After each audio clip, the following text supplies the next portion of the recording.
Assalamualaikum warahmatullahi wabarakatuh. Perkenalkan, nama saya Dinar Ayu Rahmawati.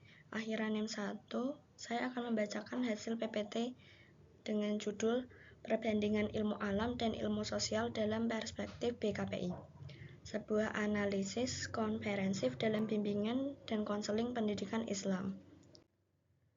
Pendahuluan. Membuka tabir makna. Makalah ini mengkaji perbandingan antara ilmu alam dan ilmu sosial dalam kerangka bimbingan dan konseling pendidikan Islam atau PKPI. Kami akan menjelajahi hakikat, cara memperoleh pengetahuan, serta nilai-nilai etika yang melandasi kedua bidang ilmu ini, dengan tujuan memperkaya pemahaman kita tentang manusia dan lingkungannya. Etika lingkungan dari antroposentrisme menuju ekosentrisme. Ada tingkat-tingkatan, yaitu yang pertama antroposentrisme, yaitu manusia sebagai pusat alam semesta memiliki hak mutlak atas sumber daya alam. Yang kedua yaitu biosentrisme, yaitu setiap makhluk hidup memiliki nilai intrinsik. Alam adalah komunitas moral yang harus dihormati.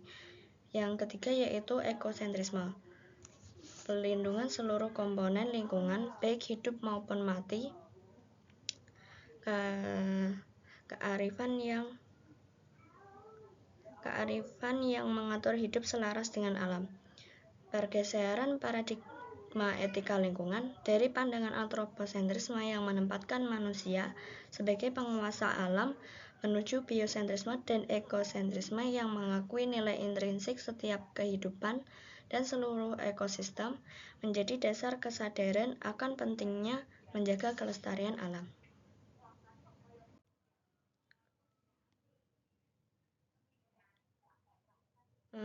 Berikutnya yaitu landasan filsafat ilmu, aksiologi dan nilai kehidupan.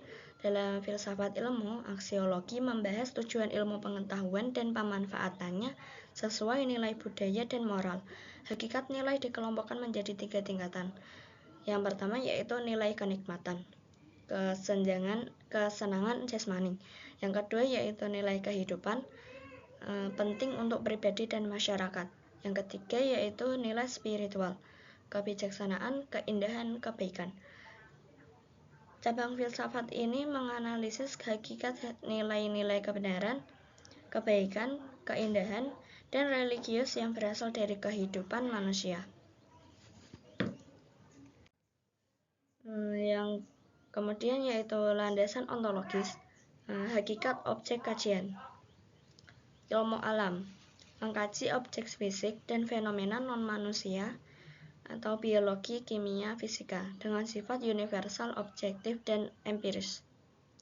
Ini contohnya. Yang kedua yaitu ilmu sosial, mempelajari manusia sebagai individu dan anggota masyarakat, seperti interaksi, budaya, sejarah, dengan objek kajian yang kompleks dan dinamis melibatkan subjektivitas.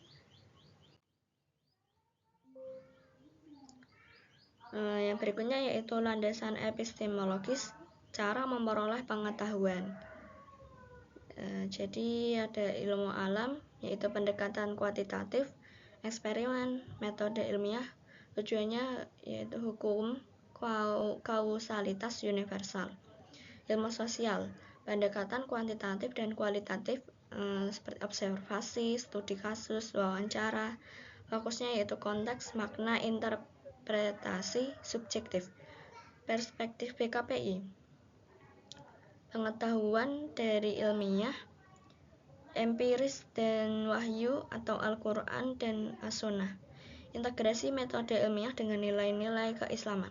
BKPI mengintegrasikan metodologi ilmiah dengan nilai-nilai keislaman untuk memahami permasalahan konseli secara holistik.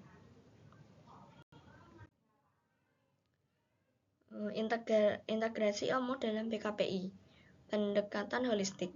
BKPI memandang manusia sebagai makhluk biopsikososial spiritual, menyatukan pemahaman dari berbagai disiplin ilmu.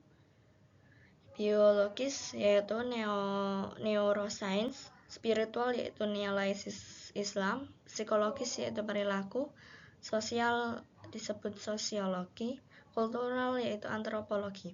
Pendekatan ini tuh memungkinkan penyelesaian masalah multidimensional dan pencapaian keseimbangan material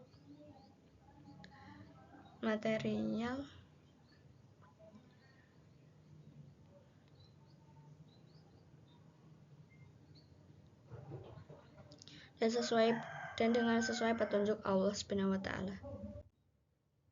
Kedudukan manusia sebagai makhluk sosial terhadap alam. Douglas John Hall mengemukakan 3 konsep hubungan manusia dengan alam.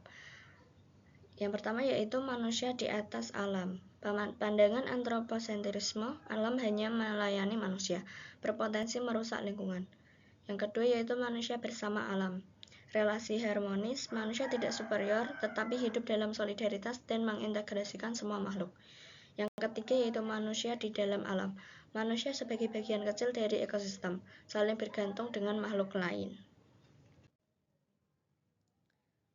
Yang berikutnya yaitu urgensi etika lingkungan.